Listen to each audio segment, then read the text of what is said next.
Well, I appreciate just the pieces that you shared around the table very much, because one of the first things that happened to me, I think it was right after we went to counseling, and I said to my husband, "Do you want this relationship?" And there was this dead silence, and it was all the answer that I needed. And so I, part of me kept hoping that things would get back together again, and it didn't. And he did marry the nurse, and it was just a lot of pain. You all know what that's like when things turn out differently than you expected. I too was like, how did I not see this? How did I not recognize that this was somebody who was capable of making these choices? But I went to a divorce support group, and I sat around a table with a group like you, and what I came away with was, if they can do it, I can do it.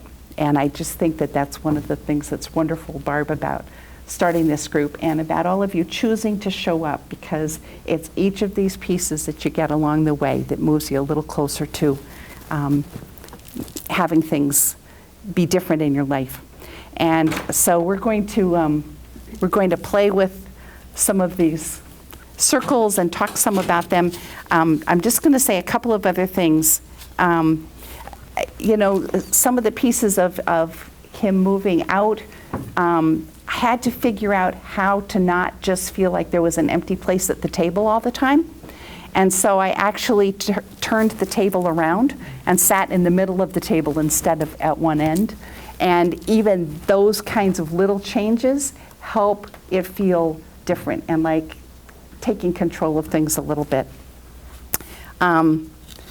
One of the pieces that I think was part of things falling apart was my relationship with God had been growing. And at some point he said, I feel like there's three people in our marriage, you, me, and God. And he was feeling like the odd person out. And so that was another, the last thing that I expected would split us or send us in two different directions. I had various other things show up that were helpful to me. There's something called Beginning Experience, which is a weekend program with a chance to process the end of a relationship.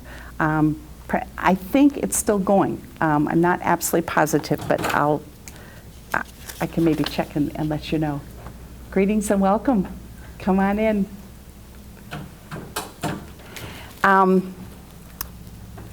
So one of the pieces that happened was working on taking time to just be quiet and not just talk to God, but actually work on listening and leaving some space for what God maybe had to say to me.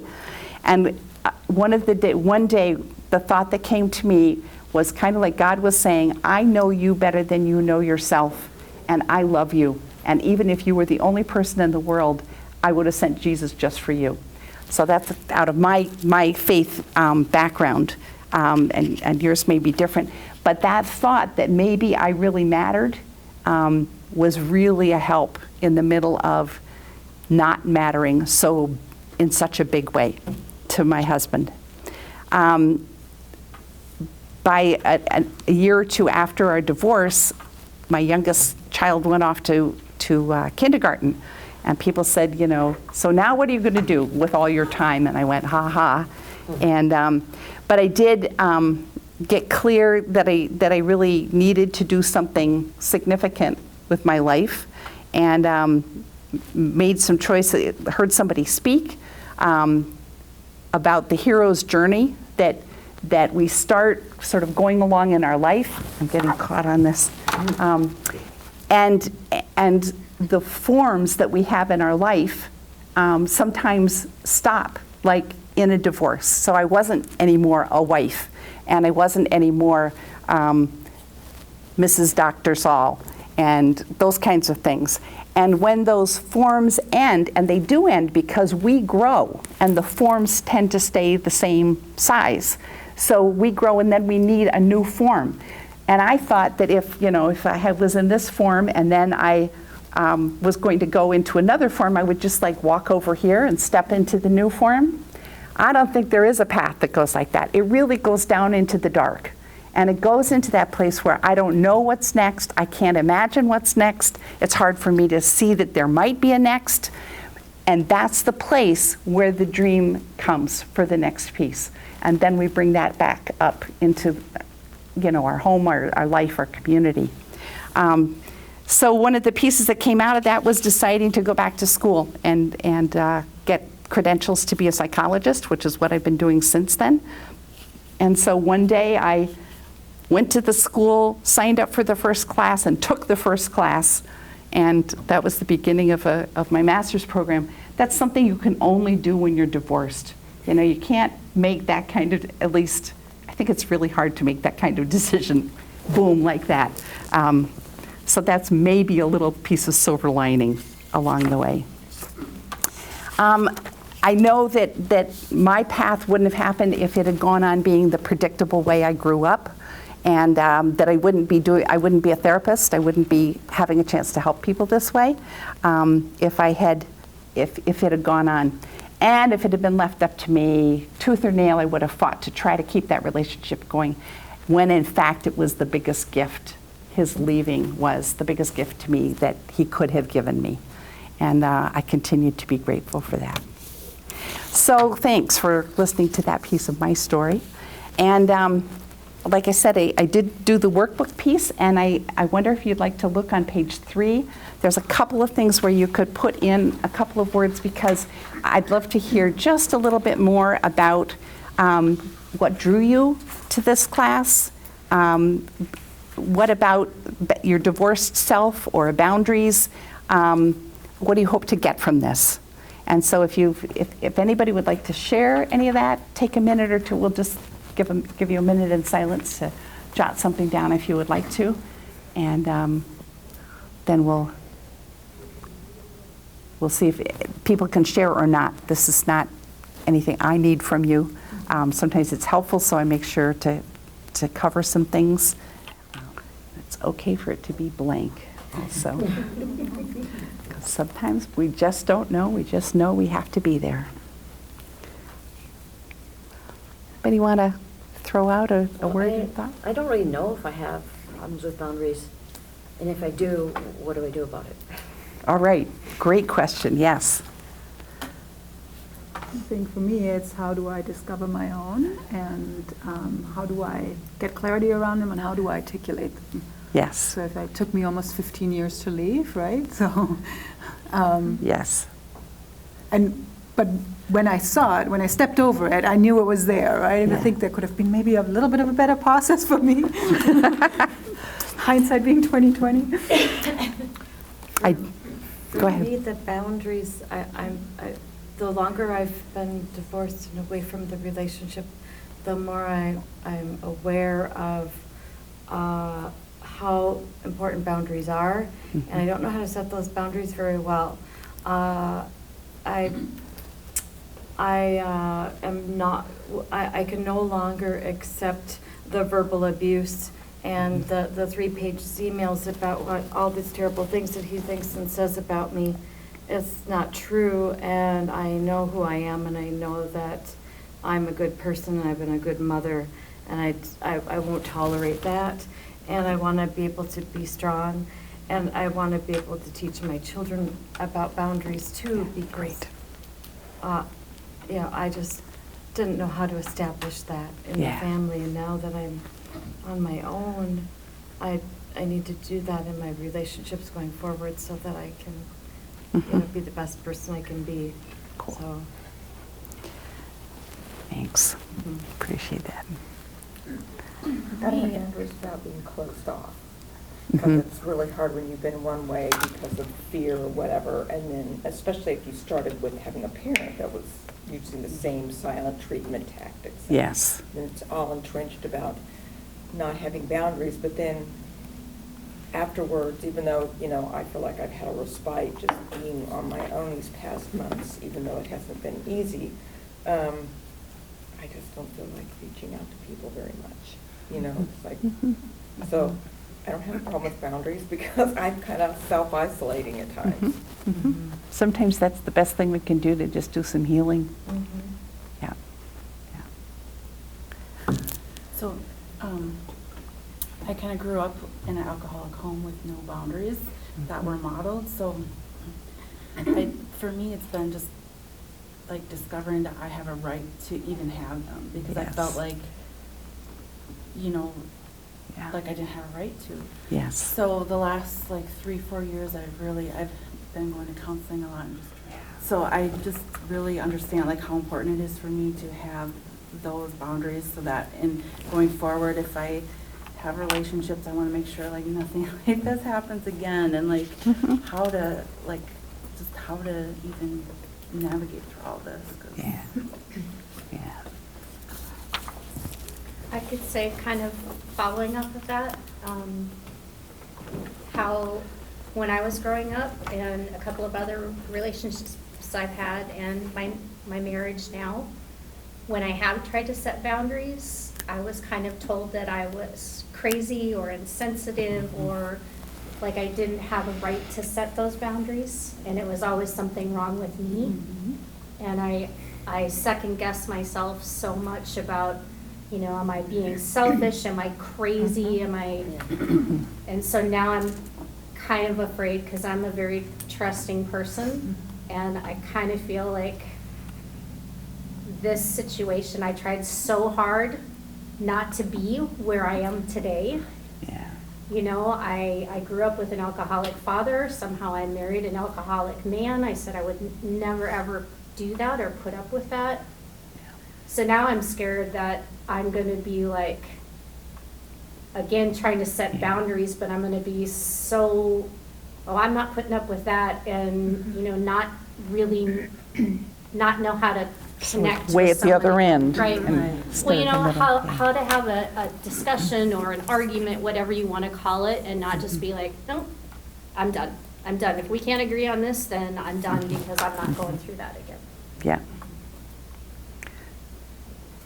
Thanks. I had an interesting conversation with my daughter this week, kind of circling around this, and this is my oldest daughter that lives here in the Twin Cities. And she said to me, "What do you think you did wrong in the marriage?" And I said, you know, I've struggled with that. I really have. I said, I don't know really what I did wrong. I don't think I could have been a better wife to him. And she said, would you like me to tell you? Woo! And I said, please, enlighten me. Good for you. And she said, you made it too easy for him. And so I think for me too, it's where do you, now I'm going to go to the opposite end, and how do you find that balance and know when you found that balance? Yeah. Yeah. It's interesting, because what I wrote was, I struggle with how to love without being boundaryless, because to me, in my family of origin, the way I loved and how love was modeled was you had no boundaries. Yeah. You were completely open and trusting and all. And so I know that that's really, I mean, that's left me vulnerable. That it has caused a lot of pain in my life. And it caused my husband to not trust me, because he saw that I was so trusting of others that he thought, oh, she's going to have affairs. I was not the one who had affairs. But, so my question is, where is that healthy line? I don't want to go to one extreme or the other, because I know both are unhealthy. You know, so there's, you know, I'm entitled to boundaries. I like a lot Absolutely. of people have expressed here. I grew up feeling that I wasn't entitled to have them. Yeah. You know? Yeah. Well, I guess I am entitled to have them. So I want to know how to assert them, but I want to do it in a way that's healthy. I Yes. want to have healthy relationships. Yes. Well, I think what I'd like to do is just offer you, I think it's on page 4, to just look at some of the definitions of boundaries. So a boundary is a point or a limit that indicates where two things become different. Imagine your yard or somebody's yard. How do you know where the yard ends? Fence. Often. Yep. And is there just a fence all the way around? This is really Is there just a fence all the way around? I know because my neighbor stops mowing the grass. That's where the line is, yes, It yep, is. yep. You have it surveyed, you have it surveyed, and then you get the exact. Exact line, that's right, yep, yep. And so often there's a gate, you know, if there's a yard, there's usually a gate, which means people can come in or not. You can invite people in. Sometimes people just tromp on in. I have this image of, you know, me cleaning up my yard in the spring and somebody coming by and like walking into my yard and saying, look, you've still left a mess there and those should be trimmed. How's that feel? You know, right? We have this, and so noticing what happens when those boundaries are trespassed on. The strong boundaries, boundaries are the imaginary lines we draw around ourselves to maintain balance and protect our bodies, minds, emotions, and time from the behavior or demands of life. When something or someone has clear boundaries, their values and identities are clear. Not having boundaries leads to a lack of self, and we often look to others to find meaning instead of having it inside.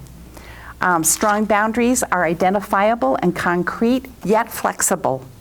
They allow us to get close to others when it's appropriate and to maintain our distance when we might be harmed by getting too close.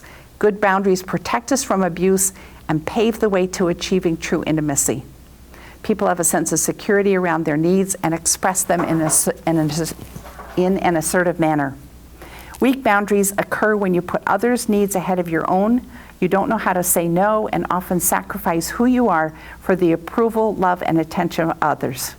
People with weak boundaries fall into codependent relationships.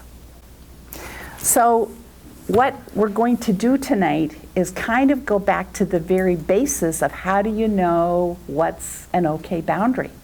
Because I wasn't thinking about, well, I was thinking about my mother some when I put a title on this, and Connie, I appreciate that you're here. You can think about the same thing with your mom. But my mother didn't know how to tell me what was inside of me that let me know when somebody was walking over a boundary. I got taught to be gracious, I got taught to be helpful, I got taught to be nice, I got taught to put everybody's needs ahead of mine, and I had no clue. Stop was not in my vocabulary. It just it wasn't modeled, I didn't see it, and I certainly didn't know how to do it. And I married a verbally abusive man who, on our honeymoon, took the shoe brush and threw it across the room and it bounced off the wall and I went, oh shit. You know, I can't ever allow that to happen again. That was, you know, none of this, you know, cut it out, that's not okay. It was like, uh-oh, this is all my opinion, my fault. So flipping over the page to 5, we're going to do a little just experience piece so that you have a chance to get a feeling about this. So there's this sign up here that says aware, where, and there, and that's sort of an acronym for what we're going to cover tonight that helps us be tuned in enough to do something when boundaries mess up. So what I'd like to invite you to do, this first piece is really going to be based on what goes on in your body. So we're going to try out just befriending our bodies by noticing them. So I invite you to sort of sit back in your chair if you'd like to. Take in a breath through your nose, let it out through your mouth. Yep.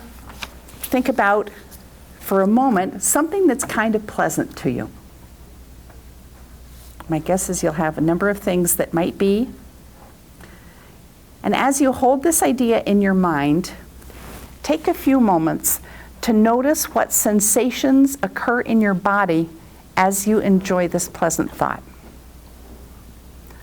You may notice a temperature change, a tightening or relaxing of muscles. Notice where these are happening in your body. Continue to breathe in and breathe out and touch base with this pleasant thought. You might notice an image coming into your mind. There might be a color. You might have an idea or a thought coming into your mind.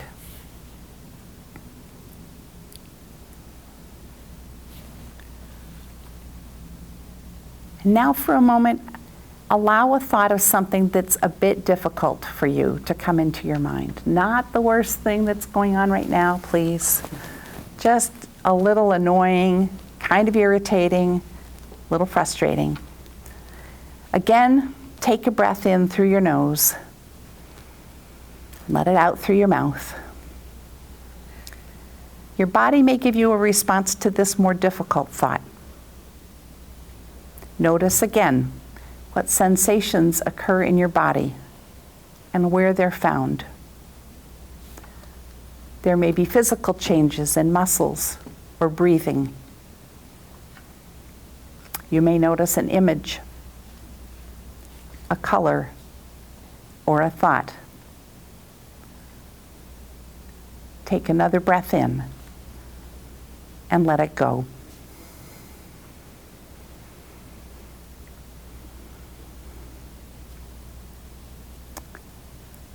And just take a moment and bring back your pleasant thought. Breathe it in, breathe it out. And when you're ready, kind of come back to the room. Open your eyes if you're ready to.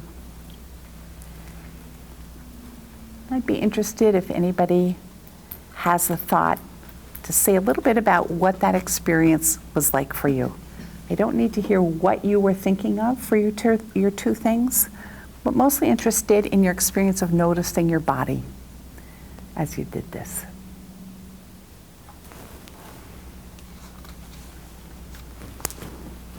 I noticed the muscles in my face. When you're thinking about the good thing, more relaxed, and then when you start thinking about something not so pleasant, I can feel my forehead knot up and Yeah. my need for Botox to be Yeah, our bodies really react, don't they? Yeah. Anything anybody else wants to throw into this? Relaxation. Mm-hmm. That pleasant thing just helps calm us, doesn't it? Mm-hmm. I think I stopped breathing.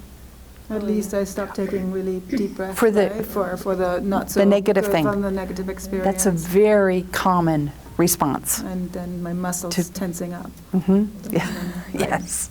Even though it wasn't the biggest thing, right? Yeah. Well, I find that I've been in stress mode and survival mode for so long, it's very difficult for me to actually relax and think about, just being in that do some peaceful calm moment. peace. Yeah. Mhm. We'll have a chance to come back and It's all tense. yes, I can appreciate that. So this exercise is about this first word, aware, okay? Because really, how many of us got taught not to be aware? Like power through, you're tired, you're hurting. How many of us got taught that when we actually have to go to the bathroom to just stop everything and go, right? If there's something else going on and somebody needs something, like hold it. Okay, so those really basic things we've been taught to stop paying attention to. And one of the reasons why it's so hard to get some kind of a handle on boundaries is because that's the message. That's where the message comes, is from our bodies. And when we're like pretending our bodies don't exist most of the time, it's a little hard to know that something's the matter. So the next word is where, and that's about these circles. I imagine you've been wondering what on earth is all of this about. So there's a guy named Paul Gilbert, and he was thinking about how the different parts of our brain respond to things. And so these zone things, which is also in your book, it's on page 6, so you'll have all this information is there. So this is like an evolutionary model of how people do emotional regulation.